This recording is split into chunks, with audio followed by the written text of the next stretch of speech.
खरं तर आपल्या सगळ्यांना माहिती आहे की आपल्याला ज्या पुण्यश्लोक अहिल्यादेवी होळकरांच्या नावाने जे आपण जे कर्जमाफी योजना आपण सगळ्या शासनाने आपल्याला जाहीर केली होती आणि साधारणतः आज तुम्हाला माहिती आहे की 16,96,000 खात्यांना आपण त्याची यादी ही आपल्याकडे लागलेली आहे. त्यांना आपण विशिष्ट क्रमांक पण आपण दिलेला आहे. परंतु काही बाबतीमध्ये निश्चित प्रकारे आपल्याला माहिती आहे की जिल्हा मध्यवर्ती बँकेमध्ये अडचण वाटत नाहीये, परंतु राष्ट्रीयकृत बँकामध्ये शेतकऱ्यांच्या तक्रारी आहेत आणि तक्रारीमध्ये खरं तर ते शेतकरी ज्यावेळेस KYC करायला जातो आणि त्यावेळेस निश्चित प्रकारे त्याचं असणारं कर्ज, त्याची असणारी व्याज आणि रक्कम यामध्ये तफावत दिसते.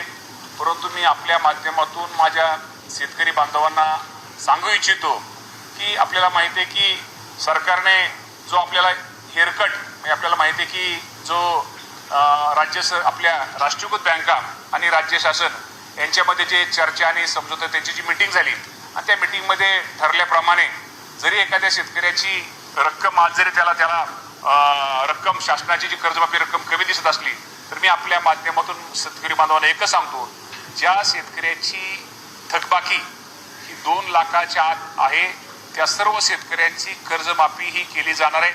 रक्कम तुमची जरी शासनाकडून तुमची कर्जमाफी रक्कम जरी तुम्हाला कमी दिसत असली तर ती वरची रक्कम ही त्या राष्ट्रीयकृत बँकेने त्यांनी त्या राष्ट्रीयकृत बँकेने ती द्यायची आहे. त्यामुळे यामध्ये कुठेही गफलत किंवा कुठेही गैरसमज करू नये. त्यामुळे रकमेच्या बाबतीमध्ये जे राज्य शासनाने आपल्याला जी रक्कम जाहीर केलेली ती संपूर्ण रक्कम थकबाकी रक्कम तुम्हाला सगळ्यांना तिथं थकबाकी रक्कम बँकेमध्ये राष्ट्रीयकृत बँका आणि शासनावरची रक्कम जी शासनाने दिली आणि वरची रक्कम केले जाणार आहेत. आजपासून कर्जमाफीचे पैसे खात्यामध्ये जमा होणार आहेत. शेतकऱ्यांचं 2 लाखांपर्यंतचं कर्ज माफ होणार आहे.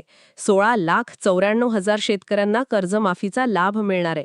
आयकर भरणारे 94,000 शेतकरी अपात्र ठरल्याची सूत्रांकडून माहिती सुद्धा मिळतेय.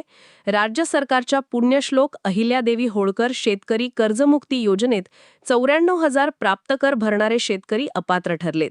तर या योजनेतील उर्वरित 16,94,000 पात्र शेतकऱ्यांच्या पीक कर्ज खात्यामध्ये आता येत्या मंगळवारी एकाच वेळी 7,000 कोटी रुपये जमा केले जाणार आहेत. त्यामुळे आता या शेतकऱ्यांचं पुन्हा पीक कर्ज घेण्याचा मार्ग मोकळा होणार आहे, अशी माहिती सहकार विभागातल्या सूत्रांनी दिली आहे.